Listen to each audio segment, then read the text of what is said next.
Bonjour à tous et bienvenue pour une nouvelle vidéo Marprod. Donc aujourd'hui, tuto décor. En fait, ça faisait longtemps que j'avais pas fait de décor et puis il y a eu un petit appel à projet avec Iggy TV, La Forge à vapeur 3D, l'atelier de Torek pour faire le Water Gun Challenge. Alors qu'est-ce que le Water Gun Challenge? En gros, c'est vous prenez un pistolet à eau, bêtement, les trucs pour enfants là, et puis bah, souvent ils ont des carénages ou des textures qui sont un petit peu futuristes de choses qui n'existent pas. C'est pas des pistolets réalistes, on va dire, et c'est top pour, une fois que c'est découpé, servir à faire du décor. Donc moi j'en ai chopé deux, un comme ça. Alors on est vraiment sur des trucs basiques, hein, pas des trucs du tout chers. Ça, je sais pas combien ça coûtait. Celui-là, c'était entre, enfin, on va dire, je sais pas moi, 1, 2 euros. Et puis celui-là, 3 et 4, tu vois. Ils ont globalement la même forme, si on va par là. C'est la même gamme de figurines. Enfin, c'est la même gamme de figurines. J'ai tellement l'habitude. C'est la même gamme de fusils à eau, donc. Les mêmes fabricants, donc du coup ils ont plus ou moins la même forme, mais il y en a un gros et un petit, et alors je sais pas encore quelle partie je vais utiliser, je sais pas encore comment je vais faire pour les découper, ce genre de truc, et puis qu'est-ce que je vais réutiliser là-dedans au niveau des différentes parties, mais en tout cas ma petite idée c'est de faire du décor Star Wars, parce que j'en ai jamais fait sur la chaîne, ça m'avait été demandé pour faire par exemple des décors pour Star Wars Légion ou ce genre de choses, et ma foi, bah, c'est vrai que je me suis jamais lancé à faire une vidéo dédiée là-dessus, et je pense que c'est la bonne façon de faire pour commencer là-dessus. Et puis j'ai une petite table sur laquelle des décors style Tatooine, ce genre de trucs, iront très très bien avec ce genre de décor Star Wars. Je peux vous mettre la petite séquence où je vous montre cette table-là. Et sur cette table, j'avais d'ailleurs fait une vidéo sur la création de décors en polystyrène que vous pouvez retrouver. Donc les décors type désert s'accordent bien avec le tapis désert. Et je pense que ça sera nickel pour pouvoir installer dessus un décor style cantina, Tatooine et tout, et avec bien sûr les parties redécoupées de pistolets qui vont servir à faire toutes ces espèces de structures industrielles. C'est des espèces de déshumidificateurs, je crois, dans l'univers de Star Wars, au moins sur Tatooine, qui servent à moderniser un petit peu des décors qui sont normalement typés Touareg ou Afrique du Nord, ce genre de choses. Je sais plus où ça avait été construit vraiment pour le film, mais en tout cas c'est des décors qui sont réels, qui sont encore, je crois, aujourd'hui visitables, et qui avaient été construits soit au Maroc, soit en Algérie, je sais plus bien. Ça se trouve, c'est pas du tout ça d'ailleurs. Mais en tout cas, voilà, ils avaient été réellement construits dans le désert et on va essayer de faire ça ensemble. On peut aller voir le petit challenge qui avait été donc fait par alors je me coupe, hein, vous n'avez pas besoin de me voir. Donc voilà, c'était la forge à vapeur impression 3D. Alors ils inventent rien dans le sens où le Water Gun Challenge, bah, comme le nom l'indique en anglais, c'est quelque chose qui existait déjà. Tous les ans, ça ressort avec l'arrivée de l'été et il y a des youtubeurs qui s'amusent à faire des décors. Alors des youtubeurs axés figurines hein, plutôt, et ça vient forcément des États-Unis. Donc voilà, en coopération avec Iggy TV et Torek Wargame Accessories, nous vous proposons un concours de décors, le Watergun Challenge. Le défi sera simple, il vous suffit de transformer et découper au maximum un ou plusieurs pistolets à eau. Pour en faire un décor de votre choix, vous pourrez bien sûr ajouter des éléments supplémentaires à votre guise. En gros, c'est carte blanche. Pour ce faire, vous aurez jusqu'au lundi 14 et dimanche 27. Alors cette vidéo va sortir bien sûr après, moi je me lance à environ une semaine avant, je suis le week-end d'avant quand je commence à tourner là. Il y a des petits lots à gagner, voilà, je sais pas si je sortirai le décor vraiment pour ce concours-là. En tout cas, je vais essayer de finir à temps, même si je suis très très occupé à côté. Mais cette vidéo sera l'occasion de vous montrer ce petit challenge, la création d'un décor, et puis ça fait l'occasion d'une vidéo pour la chaîne. Et l'avantage, c'est que en fait, en étant directement une semaine avant l'événement, bah, il y en a beaucoup qui ont commencé. Donc, par exemple, la Forge à vapeur a déjà commencé. Donc, vous voyez, on achète des décors, enfin, son gun comme ça, on le démonte. Est-ce que ça va marcher? Ouais, voilà, comme ça. Et puis, donc, vous le démontez dans tous les sens ou vous le découpez directement. Ça dépend. Moi, je crois que je vais même pas m'embêter à le découper. Et puis après, bah, vous assemblez. Donc, l'idée pour le concours, c'est de faire une photo des pistolets avant, une photo des pistolets pendant, avant peinture. C'est-à-dire comme ça, là, c'est assemblé dans tous les sens et puis avec des éléments pour faire un décor. Et puis après, bah, à vous de montrer une photo du décor terminé. Donc là, par exemple, il en est à la sous-couche, on est au 15 juin. Euh, Sous-couche terminée, et puis voilà. Et je sais pas s'il en a fait un petit peu plus depuis, non. Donc voilà, moi c'est parti pour ce décor qui va être forcément un petit peu en accéléré. Je vous ai chopé donc deux pistolets. De mon côté, j'ai été voir dans mes rabios ce que j'avais. Qu'est-ce qu'on a d'autre? Ça, c'est des. Alors, pour ceux qui se demandent ce que c'est que les décors Star Wars sont un petit peu caractéristiques, hein. C'est des décors très africains et avec dessus souvent un dôme. Donc, pour faire le dôme, j'avais pas vraiment de plastique, mais par contre j'avais ces trucs-là, je me suis dit que ça serait sympa d'en réutiliser 2. C'est des moulages, des résidus de moulage de mousse polyuréthane. En fait, vous avez votre moule, vous coulez la mousse polyuréthane à l'intérieur, et vous laissez expanser, et puis bah, ça sortait du moule, je l'ai découpé. Puis je me suis dit que ces espèces de champignons étaient plutôt sympathiques, donc je les ai gardés. Et puis après, bah, bien sûr, il va y avoir ouais, du polystyrène extrudé comme ça, certainement du plastique, certainement du bois, certainement des rabios, etc., etc., etc. Je vous laisse découvrir tout ça en accéléré. C'est parti pour le Watergen Challenge. Alors en premier, je me débrouille pour détailler ce dont je vais avoir besoin, j'enlève les étiquettes, les choses comme ça, et puis j'essaie de déterminer un peu les formes qui m'intéressent sur les pistolets pour savoir où je vais découper, tout en enlevant les pièces qui sont déjà enlevables. Ensuite je passe sur le banc de scie, et puis c'est parti, je découpe. Donc c'est une scie à ruban, hein, pour ceux qui ne connaissent pas ce type de matériel. C'est plutôt fait pour les découpes de bois ou voire de métal, ça dépend de la lame. Ici, c'est une lame multimatériaux, je m'en sers un peu pour tout. Et puis sur du plastique, ça se fait très bien. Alors là, c'est toutes les pièces qui sont donc découpées. Et puis là, je me débrouille pour enlever tout ce qui me servira pas à l'intérieur, donc c'est-à-dire les tubes, les ressorts, les choses comme ça. Là, on passe sur le Thermocut, dont je vous ai déjà fait la review que vous pouvez retrouver en vidéo maintenant. Et puis, je commence à couper mes volumes de polystyrène pour avoir mes murs, donc mes murets qui vont me servir à faire la structure de mes bâtiments. C'est du polystyrène extrudé, du polystyrène d'isolation, d'épaisseur 5 cm à peu près, un petit peu moins, et du coup je le découpe à des parois de 1 cm pour pouvoir faire mes murs. Et puis là c'est pareil, je découpe mon petit chapeau pour qu'il soit bien droit. Un petit peu de tri sur le plan de travail, et puis là je vais commencer l'assemblage. Alors en gros, j'ai pas de plan préalable ou de truc. Alors là, petit point technique, le polystyrène extrudé comporte un petit peu des fibres de verre, hein. C'est du plastique extrudé, donc il faut vous protéger quand vous découpez ce genre de choses. Vous pouvez avoir des poussières de fibres de verre qui vous rentrent dans le nez, c'est jamais très agréable, et puis c'est surtout très mauvais pour la santé. Donc là, comme je vous dis, j'ai pas fait de plan au préalable, je me débrouille pour faire mes petits volumes en me basant sur des dimensions standards, pour faire en gros des sortes de cubes avec un toit plat un petit peu en renfoncé, sur lequel je vais venir ensuite installer mon petit chapeau rond pour faire les bâtiments un petit peu de style africain, Afrique du Nord, tunisien, ce genre de choses. Là j'égalise un petit peu mon champignon d'extrusion de moulage, histoire qu'il soit un peu plus droit, parce que c'était pas forcément très homogène comme forme. Et donc du coup ce que je veux, c'est qu'on imagine que ça soit une sorte de dôme à l'intérieur de la maison, même si c'est vraiment que de la suggestion, parce que c'est pas creux quoi. Et puis là après ce que je fais, c'est je commence à assembler. Alors pourquoi j'utilise deux types de colle? Il y a la colle UU qu'il faut faire attention, il faut vraiment pas en mettre beaucoup parce qu'elle fait fondre le polystyrène, mais elle sèche assez rapidement, donc elle me sert de collage rapide. Et ensuite la colle à bois standard qui elle me sert de séchage, de collage long, on va dire, et qui va sécher sur le long terme. Et puis les petits cure-dents qui me servent à l'assemblage et à la solidité de la structure.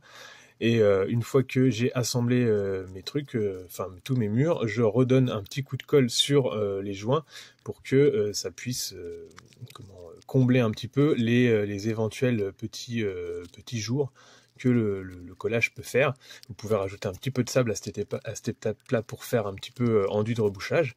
Et puis après, il convient donc de rajouter des petits pics aux endroits que vous voulez renforcer pour vraiment solidifier la structure. Et en attendant que ça sèche, que la colle à bois sèche, parce que la colle à bois ça va mettre, alors vous avez de la colle à bois rapide, mais ça va quand même mettre entre 1 ou 2 heures à sécher bien, je mets des renforts de scotch pour bien serrer l'ensemble. Là, retour sur le plan de travail pour commencer tout le travail de détaillage. J'enlève mon scotch une fois que le séchage de tous les éléments est bien effectué au niveau de la colle, que tout est bien sec, et puis je commence à égaliser un petit peu quand il y en a besoin. Je vais également poncer sur les côtés, puis je vais surtout faire tout ce qui est ouverture en fait, que j'avais pas fait sur les trucs. Alors vous pouvez le faire avant hein, si vous avez des plans en tête. Moi je préférais faire les volumes comme ça, puis après détailler un petit peu pour voir où est-ce que je vais faire mes percements. Pour les percements, donc là c'est ce que je vous ai dit, je ponce un petit peu les côtés. Et pour les percements, vous pouvez vous baser sur une figurine, c'est bien, et surtout vous baser sur son socle en fait, pour que vous puissiez rentrer les figurines en partie à l'intérieur et faire vraiment quand c'est possible au niveau des règles, cacher les figurines à l'intérieur des bâtiments. Donc les socles standards, aujourd'hui, je vous conseille de vous baser sur du 32 mm, comme ça vous êtes sûr que ce qui est un tout petit peu en dessous, c'est-à-dire le 25, va passer. Mais aujourd'hui, pour des jeux, on va dire, un peu courants comme du Games Workshop, les socles ont tendance à s'agrandir. Donc là, je fais les ouvertures de portes sur chacun des bâtiments, puis ensuite, je vais les placer sur ma plaque de PVC expansé qui va me servir à faire les socles. Donc ce que je fais, c'est j'essaie d'user du plastique le moins possible. Je fais des formes un petit peu aléatoires pour que ça soit plus homogène sur la table, parce que ça soit plus joli quand vous posez. J'aime pas les formes droites. Et surtout, je les assemble entre elles, en fait. Et ce qui fait qu'en fait, on va pouvoir coller les bâtiments ensemble. Une fois que vous avez collé vos volumes sur la plaque de PVC expansé ou sur autre chose, vous pouvez faire vos socles en isorel ou en médium. J'ai collé un petit peu de sable, ce qui fait que ça renforce le collage au niveau du bâtiment et du socle, et puis en plus ça ajoute bien sûr de la texture. Et là, ce que je fais, c'est je ponce tout le pourtour du socle pour donner un biseau en fait.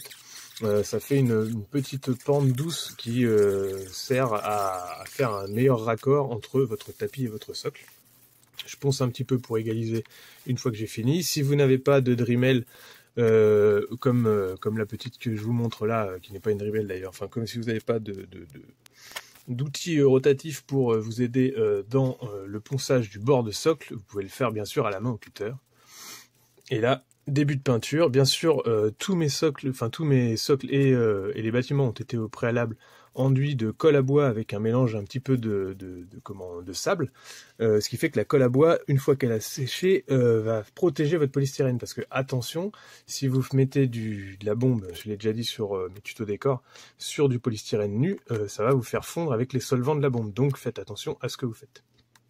Donc là, c'est vraiment les premières couches, je fais une sorte de gris général, qui va surtout me servir à faire, c'est pour ça que j'ai pas fini de peindre les bâtiments, qui va surtout me servir à faire la base des éléments industriels, pour faire ensuite tout ce qui est texture de métal dessus. Donc je protège la sous-couche de mes éléments industriels en plastique, et ensuite je vais faire la sous-couche des bâtiments. Donc pareil, pour peindre du plastique, n'hésitez pas à vraiment poncer vos éléments en plastique avant, sinon la peinture aura tendance à s'écailler. Et surtout sur des éléments en plastique lisse comme des pistolets comme ça. Donc ne pas hésiter à donner un coup de papier de verre avant le coup de bombe de sous-couche. Donc là c'est les bombes Montana, comme d'habitude. Vous avez toutes les couleurs disponibles, possibles et imaginables sur des bombes à peine 4 €. Donc le calcul est vite fait, comparé à de la bombe traditionnelle avec une finition qui est top. Donc là je fais des ocres, des marrons. Et je finis avec un zénithal de blanc. Donc on est vraiment sur les sous-couches de base. Là, je démasque mes éléments. Et puis après, je vais partir sur la peinture un petit peu au pinceau, qui va me permettre de finir un peu les volumes de façon plus correcte. Donc brossage de blanc un peu partout. J'en profite pour faire du tapotis en fait sur les éléments industriels. En fait, c'est souvent dans Star Wars des éléments de vaisseau récupérés pour utiliser les systèmes en fait pour faire ça, au moins sur Tatooine. Tatooine, une planète qui est plutôt pauvre, et donc du coup, c'est beaucoup de récupération. Donc, il faut imaginer des éléments qui avaient une première couleur de base peut-être, puis qui ensuite ont été passés par le temps, donc avec des métals qui vont un peu rouiller, qui vont un peu dégouliner. Et donc, je fais tous les éléments en blanc pour trancher avec le reste des éléments plutôt terreux, plutôt traditionnels au niveau des habitats. Alors là, bien sûr, j'utilise un pinceau de brossage que j'ai acheté chez Artisopus. Ben non, je rigole. Arrêtez d'acheter de la merde. Vous achetez du pinceau de brossage basique dans un magasin de bricolage ou d'art plastique traditionnel pour 4 €. Vu que vous allez bousiller sur les décors, ça sera très bien. Là, un petit peu de détaillage, je passe donc au pinceau citadelle, enfin avec des peintures citadelle, je veux dire, pour vraiment faire quelques éléments. Donc là, je fais des éléments un petit peu plasma, on va dire comme ça, pour détailler, et puis en fait changer la structure même de vos éléments. Faut plus qu'on voie que c'est du pistolet à eau, donc en gros il faut faire comme s'il y avait des petits éléments, donc peut-être des petits circuits qui brillent, des petites lumières, ici un effet de plasma, ce genre de choses.